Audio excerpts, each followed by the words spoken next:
দুর্গাপুজো শুরু হয়ে গেছে, তাই দেখো ফুল নিয়ে সকাল সকাল স্নান করে যাচ্ছি এখন পাড়ার মন্দিরে। চলো তোমাদের পুজো দেখাচ্ছি। তো যেমনটা তোমরা দেখতেই পেলে, বাঙালিদের শ্রেষ্ঠ উৎসব দুর্গাপুজো, আর পুজো নিয়েই বাচ্চারা সবাই কত খুশি। প্যান্ডেলের সামনে আসতে না আসতেই দেখি সবাই বন্দুক নিয়ে ছোটাছুটি করা শুরু করে দিয়েছে। আর একদিকে ঢাক বাজছে আর পুজো শুরু হয়ে গেছে। আর বাচ্চারা সবাই স্টেজটাতে উঠে লাফালাফি করছে আর বন্দুক ফাটাচ্ছে। পুজো শুরু হলেই আমাদের পাড়ার বাচ্চারা সবাই বন্দুক নিয়ে ছোটাছুটি করতে শুরু করে দেয়। এরা দুজন তো দেখো বন্দুক ফাটাতেই ব্যস্ত, আর এই দেখছি বাঁশে কেমন করে ঝুলছে।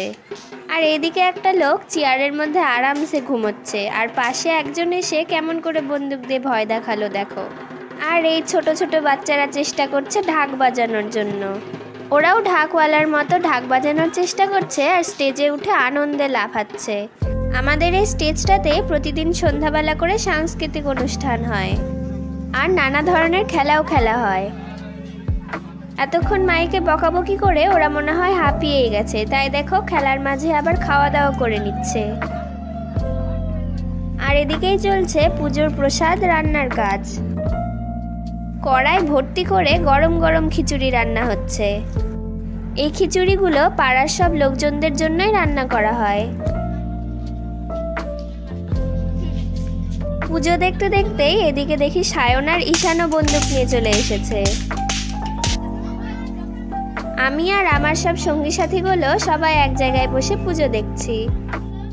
পুজো আসলেই বড়দের থেকে বাচ্চারাই বেশি সব থেকে পুজোতে আনন্দ উপভোগ করে আর খুব মজা করে। এই দেখো কথা বলতে বলতেই দেখি তনুশ্রীরাও আর বন্দুক চালানোর বাকি রাখেনি। তনুশ্রী আর ওর বান্ধবীরা সবাই বন্দুক নিয়ে চলে এসেছে। আর সায়ন আবার ছুটছে সম্রাটের ওপর বন্দুক চালানোর জন্য। দেখতেই পাচ্ছ কেমন বন্দুক দিয়ে মারপিট চললো। সম্রাট আবার উল্টে এসে ওকে গুলি মারছে। এই দেখো ঢাকের বাজনা। এই ঢাকের বাজনার আওয়াজ শুনলেই দুর্গাপুজো চলে আসলো বলে মনে হয়। আমি কিছুক্ষণ দাঁড়িয়ে থেকে এই ঢাকের বাজনাই উপভোগ করলাম। আর এদিকে ঠাকুর মশাই বসে গেছে পুজো করতে।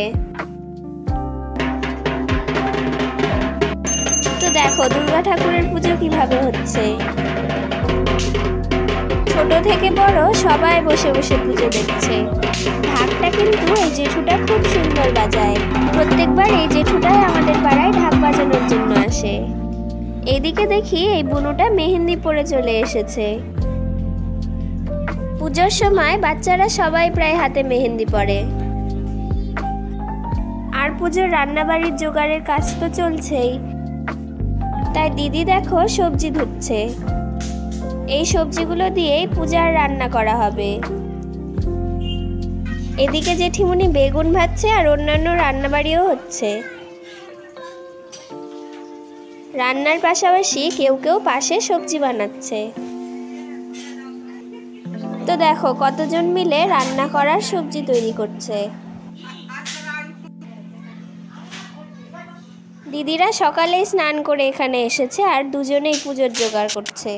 তো যাই হোক, আজকের মতো প্রসাদ খেয়ে বাড়ি চলে গেলাম। তো আমাদের গ্রাম বাংলার বাচ্চাদের পুজো কেমন লাগলো কমেন্টে জানিয়ে দিও।